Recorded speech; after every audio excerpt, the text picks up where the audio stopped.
Tenen utukalo kile duru sabafla ani tan konoto balma bamananka menaw Mali kono ani Mali kokan anga foli ani woliɲuman be kanyeshi aw bela jelema ni wati mba soro munu sigilembe akwa jabaranu koro yesa bise ka famiyali soro TV Cherifla bamananka kunafonu na minu mena walawalal ke aw yi Mali kunafonu ani jien fanwretawla ama fo na ngoni akuma sele Shifin jekulu min bɛ an ka jamana kɔnɔna n'an b'a wele ko plateforme an ka bɛn n'u ka laɲini ti dɔwɛrɛ cɛ bɛn ani ka bɛn o bɛ se ka sabati maliden kelen-kelenna bɛɛ lajɛlen ni ɲɔgɔn cɛ cogo min na u ye lajɛrɛ belebele kɛ lajɛrɛ min kɛra sibirido utukalo tile saba fila ani tan ni kɔnɔntɔn a kɛra Bamako lajɛrɛ soba Centre International de Conférence de Bamako CICB kɔnɔna na lajɛrɛ in a kun tun tɛ dɔwɛrɛ yaasa ka ɲɛfɔli kɛ jamana ɲɛmɔgɔ Elhaji Boubacar Keita a kɛlen bɛ ka baaraba minnu boloda jamana kɔnɔna na k'u ka dɛmɛ ta ka ɲɛsin jamana ɲɛmɔgɔ Elhaji Boubacar Keita n'a ka gouvernement maa bɛɛ lajɛlen ma lajɛrɛ in tun denfaya bɛɛ lajɛlen tun bɛ ministre min ka baara ɲɛsinen bɛ fangabondaw ani jamana kɔnɔdenw ni ɲɔgɔn cɛ n'o ye ministre Amadou Cham ye an ka ɲininikɛla Mariétou Diallo a n'a ka jatala Nuhum Kone an ka jɛ ka ɲɛmadow ka sɔrɔ lo fɛ Mali denw ka bɛn ka don da kelen fɛ ni ka bɔ da kelen fɛ o hukumu de kɔnɔna la plateforme an ka bɛn a ye ni meeting belebele sigi sen kan ka wele bila Mali den bɛɛ lajɛlen ma ni ka CICB fa tɛ ka bɛn ni kelenya kuma fɔ ka don maliyɛnw dusukun na n'o bɛ kɛ sababu ye ka jamana ɲɛmaa Elhaji Boubacar Keita dɛmɛ a ka baaraw la fo ka taa se gouvernement ma Musa Tembine n'a ka jamakulu u y'a jira k'a fɔ olu bɛ Boubacar Keita kɔkɔrɔma don fo ka taa fɔ min kɛra a kɛnɛ kan maa si ma to kɔ aw y'a ye k'a fɔ Mali bi wagati min na komi bi an bɛ se k'a fɔ degun caman bɛ maliyɛnw kan donc nin bɛɛ kun kɛra sababu ye min ye an ka Mali jamana ɲɛmɔgɔ n'o ye Boubacar Keita ye a ye hakili jakabɔ kɛ k'a fɔ ko ni gɛlɛya fɛn fɛn man kan walasa an ka se ka bɔ gɛlɛyaw kɔnɔ mun de bɛ se ka kɛ donc a hakili ye min ye o ye k'a fɔ malidenw bɛɛ ka fara ɲɔgɔn kan ka se ka kuma ɲɔgɔnya walasa ka se ka hakilinaw sɔrɔ min bɛ kɛ sababu ye malidenw bɛɛ ka se ka taa ɲɛ donc o hukumu kɔnɔ a ka gouvernement n'o o premier ministre Boubou Cissé o ni classe politique ye ɲɔgɔn ye pour que ka se ka sɛbɛn dɔ dilan n'an ko ma accord politique de gouvernance bɛnkanw de b'a kɔnɔ communauté fɛn fɛn bɛ Mali kɔnɔ n'i y'a jateminɛ diinɛ ɲɛmɔgɔ fɛn fɛn bɛ Mali kɔnɔ donc an bɛɛ fana bɛ se k'an dɛgɛ di ɲɔgɔn ma walasa ka parti politique ka ni bɛnkan in ka fɛɛrɛ kɛ walasa a bɛ sabati cogo min parce que n'a sabatira a bɛ na ni nɔgɔya caman ye jamana kɔnɔ ko mana gɛlɛya cogo cogo a mana tiɲɛ cogo cogo a laban ye kuma de donc bi anw bolo ni document in kɔnɔ n'a fɔra déjà k'a fɔ dialogue inclusif bɛna kɛ n'o ye maliden bɛɛ ka wele maa si kana kɛ kɛrɛfɛden ye pour que mɔgɔw kana kuma ka hakili jakabaw kɛ pour que an ka se ka solution sɔrɔ anw bolo mɔgɔw ka na an ka kuma a ka fisa ka an ka to yen fo ko ka taa tiɲɛ ka se hakɛ dɔ la ka sɔrɔ k'a fɔ k'an bɛ kuma ministre Amadou Cham n'ale nana dɔgɔtɔrɔ Boubou Cissé nɔrɔ bila a ye plateforme an ka bɛn fo u ka nin kɛwale ɲuman in na ni ka maliden kelen-kelenna bɛɛ lajɛlen wele bɛɛ ka yafa i dusukun na cogo min na bɛn ni kelenya bɛ segin ka na an ka jamana kɔnɔ hakilina mun bɛ yen o de ye ka jamanaden bɛɛ fo surtout ka an ka bɛn mouvement fo ka cɛsiri n'u ka wulikajɔ la sabula ni mobilisation in b'a jira k'a fɔ an ka bɛn u ka hamina ti foyi ye ni jamana ka taa ɲɛ tɛ ani sigikafɔba min n'o bolodalen don u ka miirina ye mun ye walasa jamanaden bɛɛ ka se ka faamuya sɔrɔ a la bɛɛ fana ka se ka don da kelen fɛ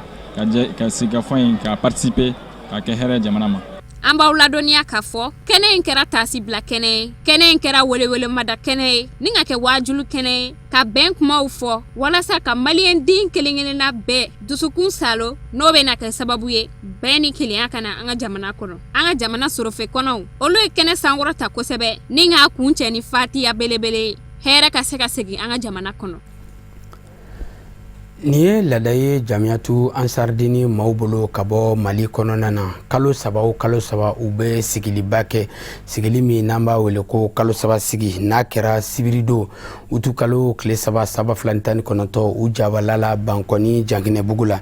lajɛrɛba in kun tun tɛ dɔwɛrɛ yaasa u ka se ka ɲɛfɔli kɛ tɔndenw ye kalo saba kɔnɔna na baaraba minnu kɛra u ka u da don olu la ani k'i ɲɛ kɛrɛ bɔ baara kura bolodaliw la minnu bɛna kɛ u fɛ waati nataw nataw la u ka se ka ɲɛfɔli kɛ o bala bɛɛ lajɛlen kan lajɛrɛ in kɛra waati kɛrɛnkɛrɛn section 46 ka bɔ Mali fan bɛɛ lajɛlen fɛ u tɔnden kelen-kelenna bɛɛ lajɛlen ka ye kɛnɛ kɔnɔ ka kɛ baara sariya ye an ka ɲininikɛla Lutu Sidibe Ngabila Kale Usman Sogore fɛ an ka ɲɛmada ka sɔrɔlo fɛ.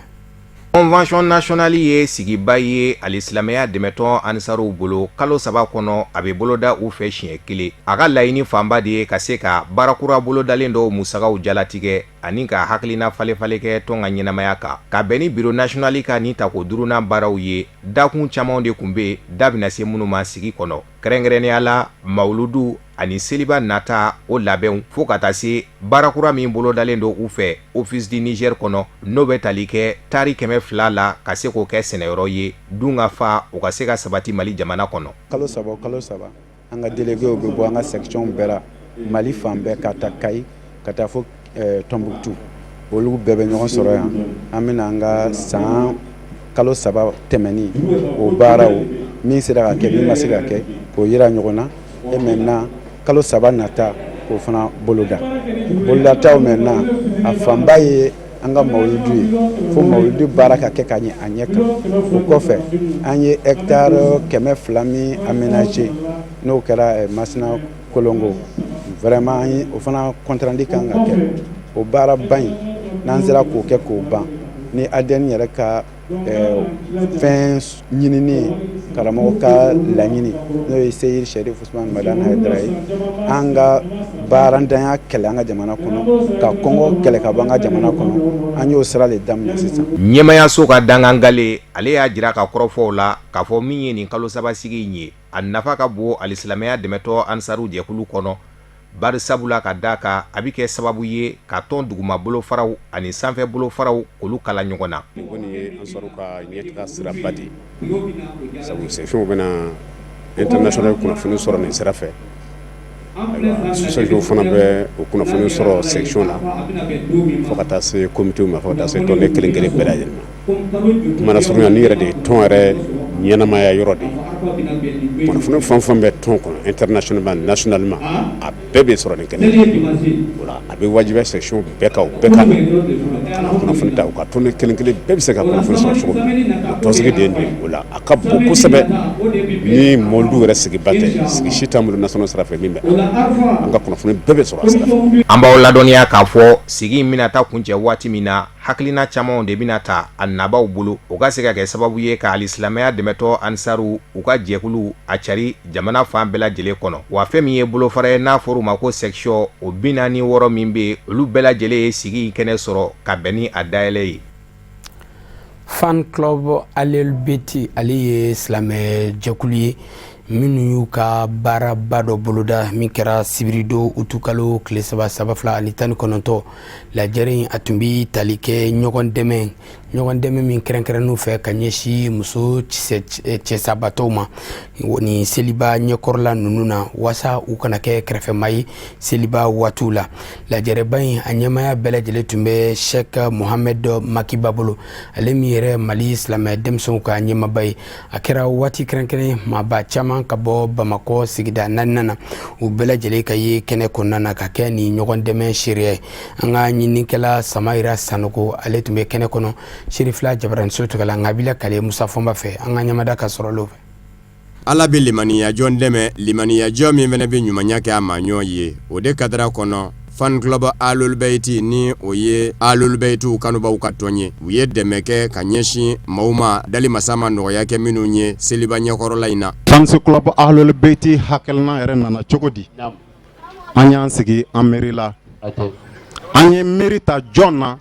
o ye Seyid Sherif Usman Madani Haidara n'i ye misali ta o k'a dɔ la e na kɛ dilannikɛla ye i tɛ kɛ tiɲɛnikɛla ye donc o laɲini kɔnɔna na an ye association in hakilina sɔrɔ ka association in sigi sen kan Fans club Ahlul Bayti ka récépissé sɔrɔli ma kalo dafa fɔlɔ nka Ala sera ka se nɔgɔya an ye an sera ka ni activité in labɛn ni Ahlul Bayti yɛrɛ hɔrɔnma ye bari ni donna la ko wɛrɛ kan Ala ti sɔn fewu ka ni nɔgɔya ye i ka se ka nin kɛ teliya la nin cogo in na nka an donna la ni Ahlul Bayti kanu min ye o kanu kelen de ye ni nɔgɔya an ma an ka se ka nin kɛ bi. a Sheikh Mohamed Makiba ne ale ye Mali silama denmisɛnninw ka jɛkulu ɲɛmaa ye Union des jeunes musulmans du Mali UJMA ale kun ye kɛnɛ denfa ye a y'a yira k'a fɔ hakilina in ani foli ka kan jango nin kuma in na ka dɛmɛ ɲɛsin ima ɲɔ mɔ ima ɲɔ min fana ni dali masa ka lajarabi bolila kan ko hakilina ɲuman don adamaden n'i ye ɲuman kɛ fɛn min ye wale ɲuman ye mɔgɔw b'a dɔn mɛ i yɛrɛ fɔlɔ de nisɔndiya ni wale ɲuman kɛli an balima ninnu ye tɔn dilan fɔlɔ ka tɔgɔ da ko ahlul bayti kɛra somɔgɔw dɛmɛtɔn o ŋɛnɛ ɲuman de ala ka n'u sara la u ka activité fɔlɔ fana kɛra bi wula in na dɛsɛbaatɔw cɛsabaatɔw yatimɛdenw saliɲɛkɔrɔla in na u yɛrɛ u setigiw tɛ o mais ŋaniyajɛrɛ de don ka jira adamadenw na ani k'an kala u ye dɔrɔmɛ fila min sɔrɔ ka fara ɲɔgɔn kan ka bɛn saliɲɛkɔrɔla in na ka malo dɔ san ka balo dɔ ɲini ka da di dɛsɛbaatɔ dɔw ma ka kɛ misaliya ka jira maa tɔw la donc k'an wele ka na o tilali kɛnɛ kan o ye social de n'i ko diinɛ ko social diinɛ base yɛrɛ hinɛ ɲɔgɔnya ɲɔgɔn minɛ ka magari ɲɔgɔn la n'o tɛ diinɛ tɛ n'o tɛ adamadenya tɛ donc la diinɛ nana o de kama donc u filɛ k'o wele min kɛ ka jira an na an nana ka n'u dɛmɛ ka n'an sen jɔ k'u encourager ka dugawu kɛ tɔn ye ala ka taa ɲɛfɛ ka ɲini dɛmɛbaw ni maa ŋɛnɛ ɲumantigi bɛɛ fɛ an kelen kelen bɛ se ka fɛn bɛɛ kɛ contribution ye ka d'u ma walasa nin baara minnu bolo dalen do i b'a sɔrɔ wari bɛ dɔ bolo mais ka wuli ka taa di fan na dɛsɛba dɔ ma o se tɛ ye mais a dilen ninnu ma olu bɛ kɛ intermédiaire ani a tigiw a dungo ni ɲɔgɔn cɛ maa minnu gɛrɛsɛgɛ donna dɛmɛ ninnu na an balakaw minnu bɛ yen ni u ka gwatigikɛw fatura u y'u ka nisɔndiya jira fan club Ahlul Baytu maa ɲɛmaw n'a tɔndenw na ka laban ka wele da ka ɲɛsin manganiya ɲumantigi bɛɛ lajɛlen ma malo nin taara ka di ne ma tiɲɛ na a diyara ne yɛrɛ yɛrɛ parce que seli ni ɲakɔrɔla ni yɛrɛ la cogoya tɛ mɔgɔ bolo mais an ye cɛsabagatɔw de ye an ye dennabalolaw de ye n'a ye ni ɲɔgɔnna kɔni k'a ɲɛ tiɲɛ na a diyara an ye hali bi an bɛ dugawu de kɛ ala ka ni ɲɔgɔnna caman ala k'a dɔ wɛrɛ nɔgɔya tuguni ala k'a ɲɔgɔnna caman nɔgɔya k'a nɔgɔya ni si ni kɛnɛya ye an b'a ɲini ala fɛ ala kɛ tɔn nin yiriwa ala kɛ barika don a la a diyara ne ye ne yɛrɛ nisɔndiyara kosɛbɛ a m'aw ladɔnniya k'a fɔ dɛmɛ min kɛra fan club Ahlul Bayti fɛ kira bɔnna u kanubaw malo bɔrɛ 20 don dakuru ɲɛ kelen malo tɔni kelen ka bɛn ni seliba in ye mouvement IBK kanu ale ye sifin jɛkulu ye minnu y'u kan di jamana ɲɛmɔgɔ Elhadji Ibrahim Boubacar Keita ma k'u b'a dɛmɛ ka kɔkɔrɔma don a ka baara hukumu kɔnɔna na o kadara kɔnɔ u ka tɔn bolofara min bɛ Bamakɔ sigida 2nan na u ye lajɛrɛba kɛ Mali kunnafonidilaw ka soba kɔnɔna na min kɛra sibiri don utukalo kile 7 lajɛrɛ in kun tun tɛ dɔwɛrɛ yaasa u ka se ka ɲɛfɔli kɛ u ka tɔndenw ani maliden kelen kelenna bɛɛ lajɛlen ye jamana ɲɛmɔgɔ Elhadji Ibrahim Boubacar Keita ye laɲiniba minnu kɛ k'u kalifa ministre ɲɛma Dr Boubou Cissé la minnu bɛna kɛ sabu ye ka lafiya lase maliden bɛɛ lajɛlen ma an ka ɲinikɛla Mahamadu Ben Sherif Sumano a n'a ka jatala Nuhum Kone a bɛ lakale Musa Fɔnba fɛ an ka ɲamada ka fɔtaw fɛ mouvement IBK kanu a ka hakilina de ye ka se ka Mali jamana ɲɛma Elhadji Ibrahim Boubacar Keita ka hakilinaw dangɛnɛmaya o de kadara kɔnɔ a ye kunnafoni di kɛnɛ sigi sen kan ka se ka tɔndenw ladɔnniya jamana ɲɛma a kɛmɛ ka hakilinaw minnu don ministre ɲɛma kura Dr Boubou Cissé n'a ka ministriw kɔrɔ ka se ka dangɛnɛmaya u ka se ka si dɔn bon d'abord mouvement IBK kanu min kɛ an ye taama caman boloda kabini jamana ɲɛma sigira kosa in na an bɔra Bagineda an bɔra Banko an bɔra commune 1 na Bamako n bɛ se k'a fɔ an bɔra Sangarebu bi an bɛ commune 2 la district de Bamako la ni taama ninnu bɛɛ lajɛlen kun tɛ dɔwɛrɛ ye ka ɲɛfɔli kɛ jamana ɲɛma a ye premier ministre min ta n'o ye Dr Boubou Cissé n'a ye baara kalifa ma Dr Boubou Cissé ni parti politique ni société civile mɔgɔw u ye bolonɔ bila sɛbɛn dɔ la n'an b'a fɔ a ma accord politique de gouvernance o accord politique de gouvernance ni an kan ka a kɔnɔko ɲɛfɔ kosɛbɛ jamanadenw ɲɛ pour que u k'a faamu parce que sigikafɔba dɔ labɛnnen don a kɔnɔna la sigikafɔ min a tɛ ɲɛ a bɛ kɛ jamanaden minnu kama olu jamanaden ninnu k'a faamu ko ninnu bɛ cogo min Mali bɔra yɔrɔ jan gɛlɛya caman bɛ sen na donc a kan ka an ka sigi an ka kuma a kan ka an yɛrɛdɔmɔ an ka ɲɔgɔn filɛ ɲɔgɔn ɲɛ la gɛlɛya minnu kɛra ka kɔrɔ an k'olu fɔ ɲɔgɔn ye u bɛ se ka nɔgɔya cogo min an k'olu sira yira ɲɔgɔn na nka an ka ɲɔgɔn tɛgɛ minɛ nin kunnafoni di kɛnɛ min sigira sen kan mouvement IBK kanu fɛ a dabɔkun de ye yɔrɔw minnu bɛ yen n'olu dɛsɛmɛ ka faamu ka sabu kɛ hakilinaw fɔli ye ɲɔgɔn kɔ olu bɛɛ lajɛlen ka se ka walawala k'u jɛya bɛɛ ye ka jira tɔndenw na k'a fɔ jamana ɲɛma haminanko wɛrɛ tɛ a la jamana basigili kɔ ani Mali kelenya sabatili kɔ IBK ye ŋaniya ta ka sariya sɛbɛn dɔw bɛ yen k'a fɔ ko bɛ yɛlɛma o de bɛ jamana sariya bɛɛ ɲɛnabɔ parce que o de ye koloma ye a yirala k'a fɔ depuis san 27 la papier in taara depuis Alpha bɛ fanga la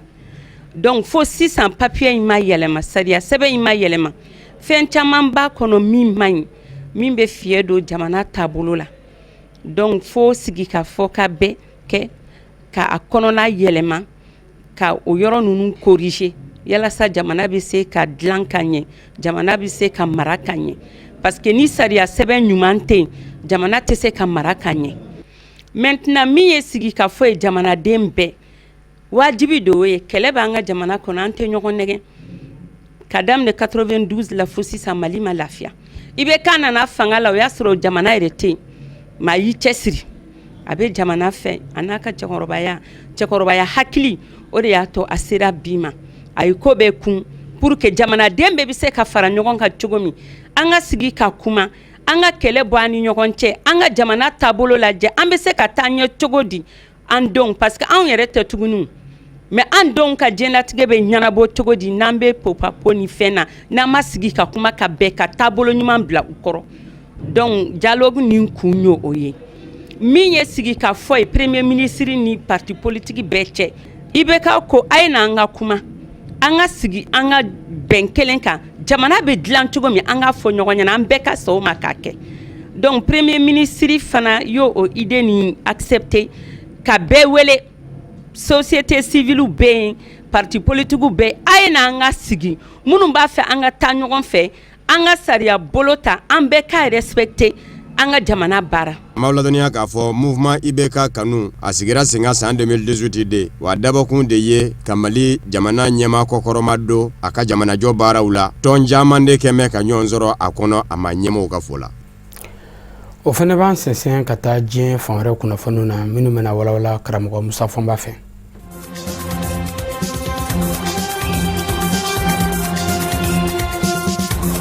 Algérie bolongono minɛna k'a fa juma tɛmɛnen juma ko 24 don ka jira k'a fɔ maa minnu b'a fɛ ka furanjɔrɔ fanga jagoya mara k'u ti jɛn ni u ye u ni jamana ɲɛmaakɔrɔ Abdel Aziz Bouteflika bɛɛ lajɛlen ye kelen ye o kumana Bafale Bala dɔ ka terejuguyana kɛ ŋaniya siɲɛ fɔlɔ ye Algérie denmisɛnninw ka dakurunya dɔ lase o ye mun ye ka jira k'a fɔ jamana sariyaw kana labato maa si fɛ bilen u k'a ma ko désobéissance civile denmisɛnnin ninnu u ka taama in senfɛ u kun bɛ ka dalakaw minnu lase o ye général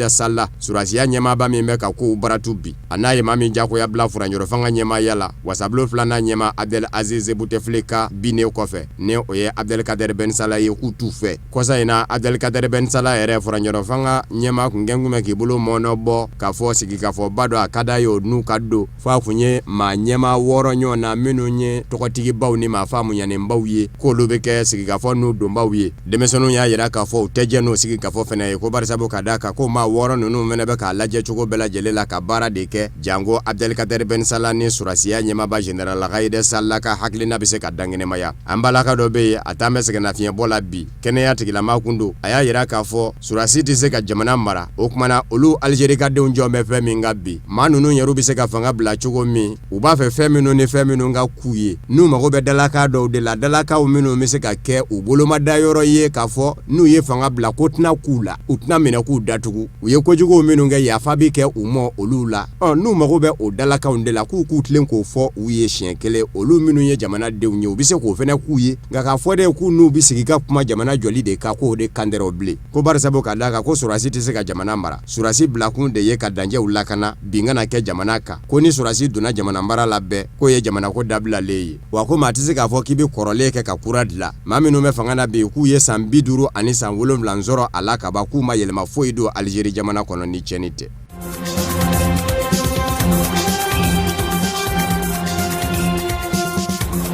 Laginɛ Konakiri jamanaden min bɔnɛna ani na Faransi dugula ko Rouen Mamudu Bari a fure donna Laginɛ Konakiri jamana kɔnɔ sibiri tɛmɛnen janajaw bin bɛ ka sigi a ye ka ban a kunbɛyɔrɔ la maa kun ka ca Laginɛkaw ka minisiri min ɲɛsinnen don Laginɛ ni jamana wɛrɛ ni ɲɔgɔn cɛ ko ɲɛnabɔw ma ani kalanko minisiri Mamadi Touré Muktar Diallo olu bɛɛ lajɛlen kun bɛ kɛnɛ kan ka fara Faransikaw ka lasigidenso min bɛ Laginɛ faaba la Konakiri o nɔna bila o fɛnɛ kun bɛ yen ni Emmanuel Macron Faransi jamana ɲɛmaa ka ci kan ye Mamudu Bari min n'a bɔnɛna a nin na maa min kɛra sababu ye k'a fa a tigilama sen bɛ ka minɛ bi nka dɔw y'a yira k'a fɔ a n'a hakili tɛ ɲɔgɔn fɛ ko a yɛrɛ ladan bɛ furakɛli yɔrɔ yɛrɛ la ka ban yɛrɛ nka faransikaw ka nɔnabila min kun bɛ kɛnɛ kan ni o ye Fabian Talon ye o y'a yira k'a fɔ a nana ni jamana ɲɛma Emmanuel Macron ka cikan gɛrɛngɛrɛnnen ye ka lase jamana ɲɛma Alpha Condé mo ani laginɛkaden bɛɛ lajɛlen mo Mamadou Bari a ka janajaw dimanche sɔgɔmada yanfanw fɛ sanfɛ kalanso min bɛ Konakirikaw fɛ yen n'a y'a ka kalan kunfɔlɔw daminɛ ye seereya kɛnɛw sigira senga a ye a kalanden ɲɔgɔnw fɛ o dimanche kelen a bɛ bɔ Laginɛ Faba Konakiri da fɛ k'i kunda Mamu kan Mamu ni Faba ye kilomɛtiri 300 ye Ndɛnɛsa u bɛ sɔrɔ k'u kunda ni a ye a faso kan n'o ye Bularo ye ka sɔrɔ ka a da yɔrɔ laban la ye maa in yɛrɛ ka kalan kuncɛkala tun bɛ ka kɛ fɛn min ka kɛrɛnkɛrɛnnen ɲɛna o ye nafolo min bɛ labaara setigi jamanaw fɛ farafinna jamanaw kɔnɔ a kun ye o kala kɛ k'o se a da la ka ban kabini juin kalo tile 27 tɛmɛnen.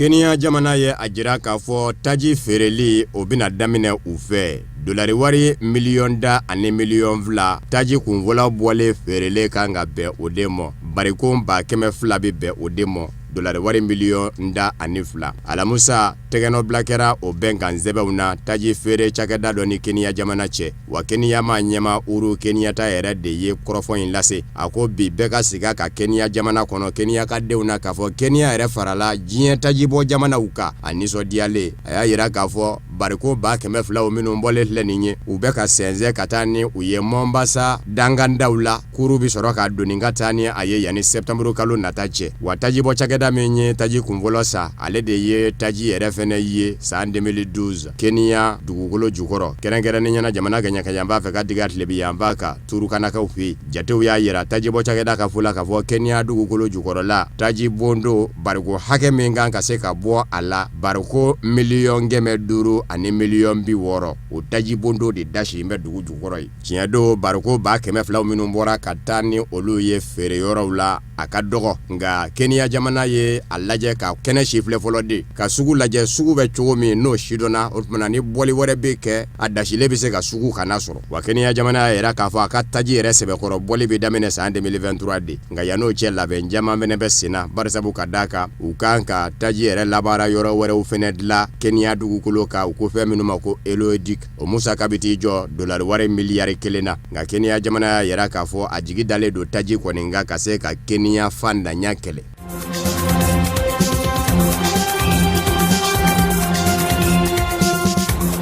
Sudan jamana kɔnɔ bɛnkɛra la k'a fɔ furanjɔrɔ fanga conseil souverain a bɛ sigi senga ka bɛn ni uti kalo tile 18 nata ye Sudan bɛnkan in a tɛgɛnɔ bilala surasiya ani forobatɔ ɲɛmaw ni ɲɔgɔn cɛ bebe kɔni na bɛɛ lajɛlen kɔni sigin bɛ a kasa k'a fɔ nin bɛ sɔn ka kɛ Sudan basigitɔ de ye ka fanga yɛlɛma maa nanama sumaninw ka bolo ka minnu tɛ surasiw ye wulikajɔ daminɛna Sudan jamana kɔnɔ Omar El Bashir kɛlen kɔfɛ ka san caman kɛ ka jamana mara surasiya fanga kɔnɔ ka sabu kɛ ko dɔ fara la buru sɔngɔ ka jamanadenw y'a yira k'a fɔ u tɛ jɛ n'a ye o desina ka yɛlɛma k'o kɛ an tɛ jamana ɲɛma yɛrɛ fɛ bilen ni fanga bindo sira furatɛ la nisɔngoya taama ninnu man ɲɛ taa kɔ ni jamana ɲɛma Omar El Bashir ye surasiw minnu y'a jagoya jigi o surasiw kelenw fɛnɛ kuma fɛ k'u balan fanga na jamanadenw y'a jira k'a fɔ dɔ kɛn bɛ ten ɛlɛ ni fanga in ka latɛmɛ u yɛrɛw mɔsa u ka se ka jamana jɔ i n'a fɔ diɲɛ jamana tɔw bɛ ka jɔ jamanadenw fɛ cogo min o ma taa mankan kɔ sigikafɔ daminɛna ka sigikafɔ dulon mugutiw kɛra barisabu ka d'a kan ko in daminɛ ni bi cɛ maa 200 ani maa 50 de bɔnɛna ani na surasiw fɛ wa 127 o fara juin kalo tile 3 nisɔngoya taama kɛnɛ sigitɔ kɛrɛnkɛrɛnnen ɲɛna surasi bolofara fɛ surasi bolofara min kun ye jamana ɲɛmakɔrɔ Omar El Bashir yɛrɛ jigi sɛmɛnjiri ye ni a mɔɔw ka musalaka man ca u ka ɲɛmaya bɛ surasi ɲɛma dɔ bolo ko Daglo wa Omar El Bashir yɛrɛ fɛnɛ ka jigi ka bɔ fanga na a jɔyɔrɔ bonyana jiginni fɛnɛ na forobatɔ ɲɛmaw ye a yira k'a fɔ minisiri ɲɛma bɛna bɔ u ka fa fɛ conseil souverain kɔnɔ furanjɔrɔ fanga kɔnɔ wa o sɛmɛndiyalen don bɛɛ fɛnɛ fɛ.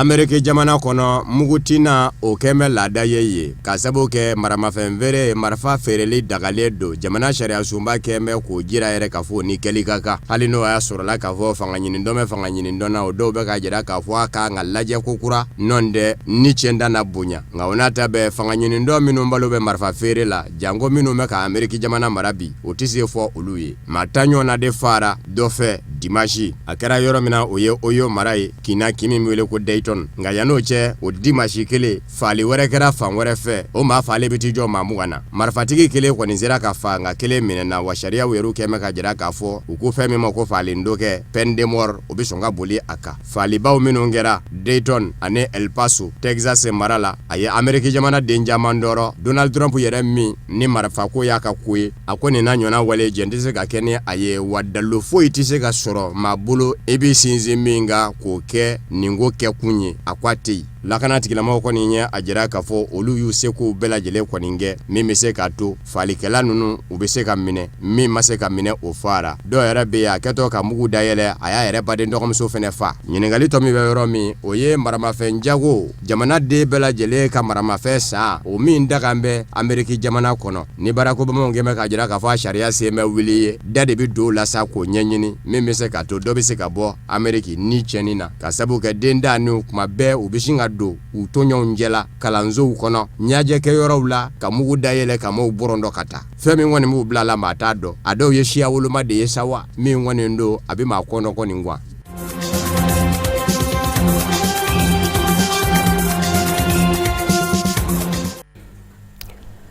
bi bamanankan kunnafoniw bɛ kuncɛni ni kunnafoni ye ko jɔfɛn bɛɛ lajɛlen dafe Professeur Amadu Dumbuya ale ye Mali silamɛ diinɛ ɲɛmɔgɔw ka fara ɲɔgɔn kan jɛkuluba groupement des leaders spirituels musulmans du Mali tɔnden ye ka bɔ Sikaso mara la ala y'a ka kalifa minɛ la sibirido utukalo tile 3 a kɛra Bamakɔ yan nɔ a ka suturaliw bɛɛ lajɛlen kɛra o dugujɛ karidon utukalo tile 4 a kɛra amdalaikaw fɛ yen nɔ Mali silamɛw ka tɔnba ɲɛma n'o ye Haut Conseil islamique du Mali ma ɲɛma silamɛya dɛmɛtɔ ansaru ɲɛjɔrɔ a se do Sherif Usman Madan Haidara baaraw bɛɛ lajɛlen kɛra a yɛrɛ ɲɛna a fatura ka si to san 65 la ka muso 2 ani den caman to a kɔfɛ an ka ɲininikɛla Usman Kan ani a ka jatala Sedu Ɲari an ka ɲɛmadaw ka sɔrɔ lɔfɛ jɔfɛn nin bɛɛ lajɛlen ye dafɛn ye an karamɔgɔ Ahmad Dumbuya ni ale sigiyɔrɔ tun bɛnnen no Sikaso ma a ye an daba masa ka wele jaabi ka kɛɲɛ ni sibirido ye utukalo tile 3 san 2019 a suturali baaraw bɛɛ lajɛlen kɛra a ka kɛɲɛ ni karido ye n'o ye dimanche ye utukalo tile 4 san 2019 an karamɔgɔ Seyida Sherif Usman Madan Haidara selila a ka janaza kan hamdalayi jumamisiri fɔlɔ la ni k'a sɛnsɛn ka taa bila dayɔrɔ laban na hamdalayi kaburu donna ne karamɔgɔ de don sabula ale y'an kalan 80 la madrasa al hilal la o san de la a taara Libi anw bɛ seereya min kɛ a la an kɔni b'a dɔn ala jɔn ɲuman don a dusukun ka sanu k'a ɲɛsin silamɛya taabolo bɛɛ ma i mana kɛ mazabu la ale ka kanu bi yɔrɔ a ka bonya bi yɔrɔ a kan k'i dɛmɛ ni hakilina min fana ye a b'o kɛ alhamdulillah rabbil alamin silamɛya tɔnba in bɛɛ a bɛɛ lajɛlen ka ressource do bɛɛ lajɛlen bɛ segin a ma ni ka walandaw minɛ a fɛ ani ka se ka hakilinaw ɲininkali k'a la kosɛbɛ a kɛra groupement ye o a kɛra ijma ye o a kɛra au conseil ye o a kɛra imama ye o ale ye nin cɛba ye an filɛ nin ye Ustaz Ahmad mu ka janaza la bi misaliya kun do diina baara la misaliya kun do diina dɔnniya laseli la ma fɔlɔfɔlɔ minnu bɛ yen ni Alahu Taala y'a kɛ o taara kalan kɛ Larabu jamana na ka segin ka na jamana baara a ka bange yɔrɔ kɛla yɔrɔ min ye ma k'a sigiyɔrɔ ye fo a taara baara kɛ jamana marabolo caman na n'o nana laban Sikaso sigili la a ye mɔgɔ caman kalan ni jama mun filɛ ni fanba y'a ka kalandenw de ye maa si t'a dɔn i bɛ sa yɔrɔ min na n'o tɛ n'a tun t'o la ko an b'a dɔn k'a bɛ sa yɔrɔ min na Amadu tun bɛ sa Sikaso de Amadu Sukoya tun bɛ kɛ Sikaso de bari hali n'a sɔrɔla bangera Bamakɔ yan a ye yɔrɔ min kɛ Sikaso a fanga bonyana kosɛbɛ Sikasokaw kɔrɔ n'a dugulenw o bɛɛ lajɛlen an sen ka don Bamakɔ koɲɛw la fo ka taa se haidara ko yɛrɛ ma fo a ka bɔ ka taa fo an ka dɛsɛ duguw la maa min sera k'a kɛ Sikaso o ye Amadu Dunbiya de ye ka wuli ka bɔ Bamakɔ yan ka taa n'a ye Sikaso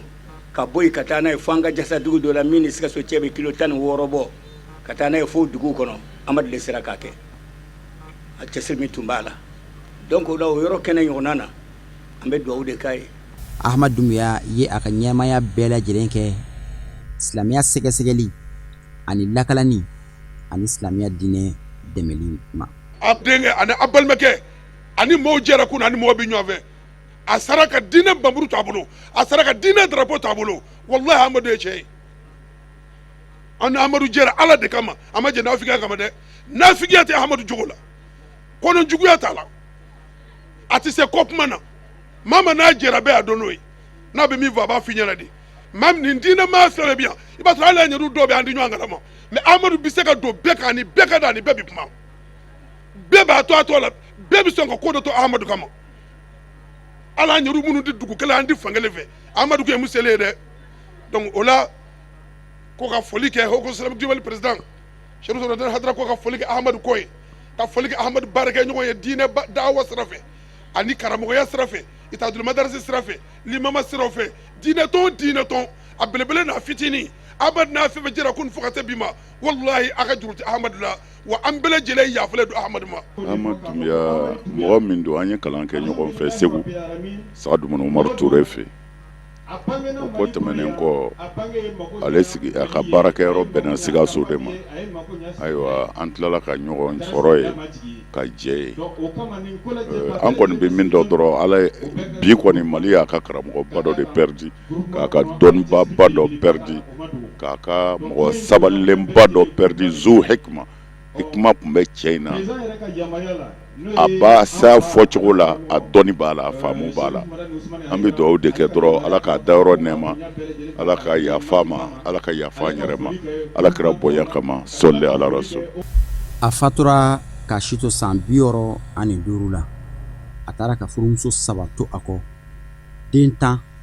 kalandenw caman ani kanubagaw caman an karamɔgɔ Ahmad ala k'i dayɔrɔ sumaya. Min ya rabbi ala ka fara alisilame su bɛɛ lajɛlen kan o fana bi dansiri bi bamanankan kunnafoni sɔrɔlen na min na bɛnna kunnafoni di so ɲamaya so fɛ kalasaw ma ka kɛɲɛ ni kuma ye aw ni ce aw ka ɲamadali fɛ aw k'an bɛn.